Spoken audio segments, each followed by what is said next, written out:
What if the human eye proves God exists? This atheist scientist's discovery will draw you closer to God. I came to America with only $50, knowing no one in this country, could hardly speak English, even though I was poor, but I was happy because I was free. Dr. Ming Wang is an internationally acclaimed laser eye surgeon who has pioneered multiple vision correction techniques. His life story is told in the film Sight. When he came to America as a poor Chinese immigrant, he saw only opportunity and eventually earned a PhD in laser physics from MIT and an MD from Harvard. I came from China as an atheist. I believed nothing but science. I was studying the structure of eye in med school, and I realized that the human eye is so complicated. Trillions of cells has to line up perfectly for visual signal capturing and interpretation. If any one of those cells gets out of line, the person will be born blind.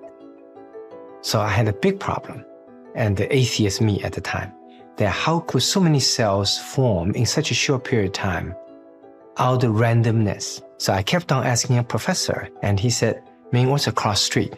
I said, that's a car. He said, what's the difference between a car and a human eye? I said, human eye is a lot more complicated. He said, okay, can you imagine how a random piece of metal form itself into a car?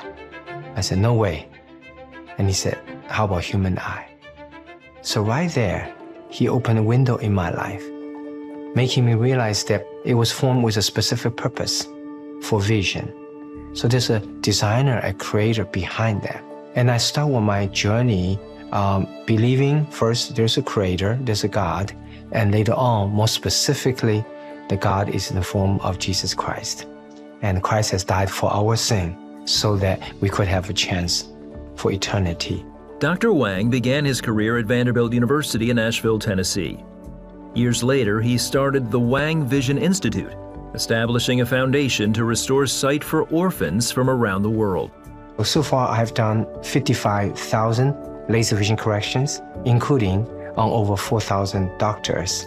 Our foundation, we're being able to help many patients from around the world, from over 55 countries, dedicated to blind orphan children. Kajal, a little girl from India, had acid poured in her eyes by her stepmother. Prayerfully, he attempted surgery, but was crushed with disappointment. The surgery failed because her damage was too severe to be repaired when I opened her eyes during the surgery. My Christian faith was fundamentally shaken at that time. I felt that if it's God, you're so loving, why would let you something horrible happen in the first place? But even if it happened, why didn't you answer our prayer to trying to rescue Kajal's eyesight in such a helpless, precious child? So for many months, I was very down, and I felt that I couldn't continue this line of work to help more blind orphan children, and I felt that God didn't care to answer our prayer. That year, at his annual fundraising event called The Eyeball, Kajal and her host families were special guests. One of the boys that spent time with Kajal throughout the year said something that surprised Dr. Wang.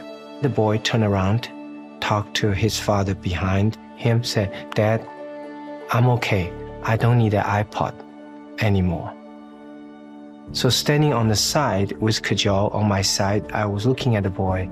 All of a sudden, something dawned on me, that Kajal's suffering and how she dealt with it. She was able to move on, do the best with what life has dealt with her, and still find the joy and happiness in her life, has positively impacted those kids around her, make those American kids who grew up in this country appreciate more what they have. So I realized that Kajal, even though she couldn't see, there's no light coming from outside. Light could emanate from within if one has love.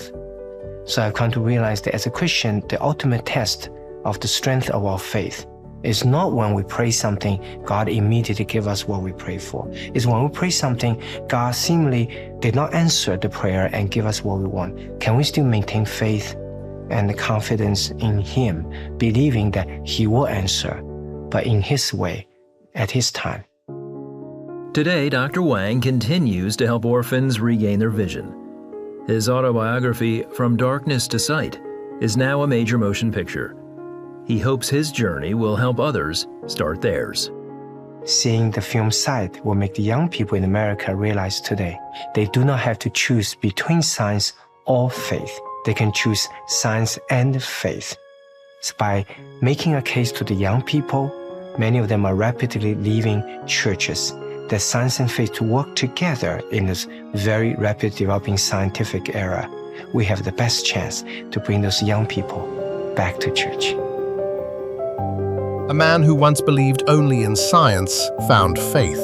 An atheist studying the human eye discovered what he believed was a creator behind it. And even when his faith was shaken by pain and unanswered prayers, he didn't walk away. He wrestled, he questioned, and he kept seeking. Faith isn't the absence of questions. Sometimes it begins with them. If this story moved you, like this video, share it with someone who might need it. And follow for more real stories about faith, purpose, and transformation.